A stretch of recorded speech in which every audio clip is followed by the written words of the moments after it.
Hoy vamos a meternos de lleno en un misterio celta fascinante.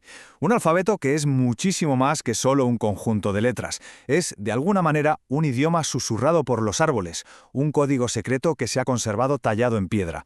Vamos a hablar del Ogham. A ver, paremos un segundo a pensar en esto.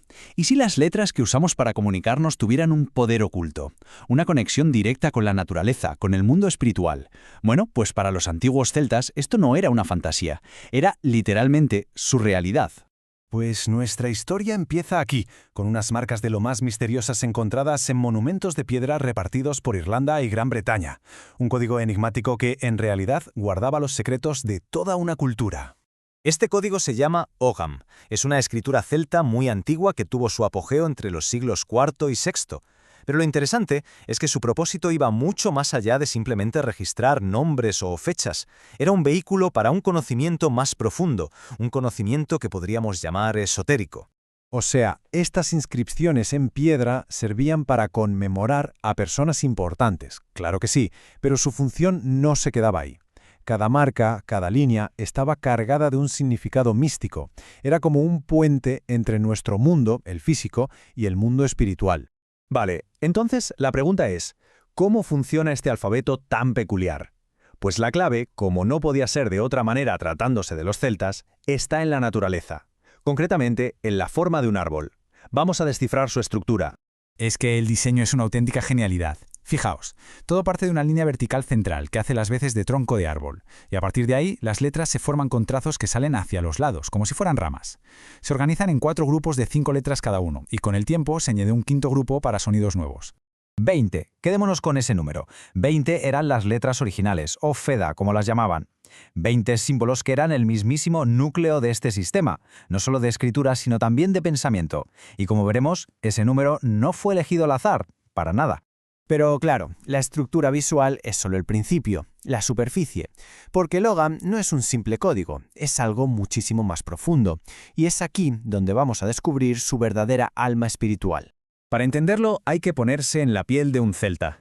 Para ellos, la palabra escrita no era un símbolo inerte, no, tenía un poder trascendental. Escribir algo era casi como invocar su esencia, darle una forma real y poderosa en el mundo. Y Aquí está el corazón de todo el misterio del Ogham. Cada una de esas 20 letras originales está íntimamente ligada a un árbol específico. Como podemos ver, la letra B no es solo B, es Beit, el abedul, que simboliza los nuevos comienzos. La A es Ailim, el abeto, que representa la perspectiva. La O es On, el tojo, y la U es Ul, el brezo. O sea, el alfabeto no solo se escribe, se siente. Es literalmente un bosque entero codificado. Y claro, esta conexión no es una anécdota poética. Para nada. Esto ancla el alfabeto directamente en la cosmovisión de los druidas, esa filosofía donde no existe una separación entre la naturaleza y el espíritu. El árbol no es solo un objeto de madera y hojas, es un ser vivo con su propia energía, su propia sabiduría, y cada letra es una llave para poder acceder a ella.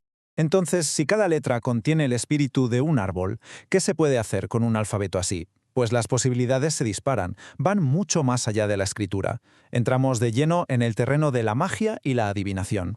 En manos de los druidas, que eran los sacerdotes, los filósofos celtas, y de los bardos, los guardianes de la memoria y la poesía, el Ogham se convertía en una herramienta potentísima, fundamental para sus rituales y sus prácticas mágicas. ¿Y cómo lo usaban exactamente? Pues, por ejemplo, para la adivinación. Tallaban los símbolos en pequeñas varillas de madera, las lanzaban y las interpretaban según caían. También creaban talismanes para protegerse o para atraer bendiciones. E incluso usaban las letras como focos de meditación para conectar con el espíritu de cada árbol. Una pasada. El Ogham, desde luego, no es único en esto de ser un alfabeto mágico. Es inevitable pensar en las runas nórdicas, por ejemplo, que también se usaban para la magia. Pero hay una gran diferencia. Mientras que las runas se vinculan más a los dioses y a las fuerzas cósmicas, el Ogham está firmemente arraigado en la tierra, en el mundo natural de los árboles. Y lo increíble de todo esto es que a pesar de su antigüedad y de todo este misterio, el Ogham no se ha perdido en las brumas del tiempo. Su legado ha conseguido sobrevivir, y hoy podemos rastrear su fascinante historia a través de los siglos. Si echamos un vistazo a su recorrido es alucinante. El pico de uso en piedra fue entre los siglos IV y VI, aunque su origen podría ser mucho más antiguo. Luego sobrevivió en la Edad Media gracias a monjes que lo documentaron. Y lo más fascinante de todo es que hoy está viviendo un auténtico renacimiento en la espiritualidad celta moderna y el neopaganismo. Y ojo, que todo esto que sabemos no se basa en conjeturas. Proviene, por un lado, de las propias inscripciones en piedra que todavía se pueden visitar, y por otro, de textos medievales clave como el Aurai Cebnaneses, que era como el manual de los poetas, y sobre todo el importantísimo Libro de Balimote, que es una especie de enciclopedia medieval que nos da la descripción más completa del sistema. Así que, como vemos, el Ogam no es una reliquia, una pieza de museo. Sigue muy vivo.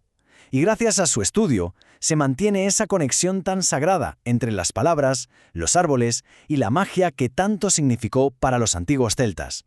Y esto nos deja con una última reflexión, ¿no? Si un alfabeto fue capaz de contener toda la sabiduría de un bosque, ¿qué poder oculto, qué conexiones que hemos perdido podrían guardar las palabras que usamos todos los días sin pararnos a pensar en su origen? Quizá el verdadero misterio no está solo en el pasado, sino también en el propio lenguaje que nos rodea.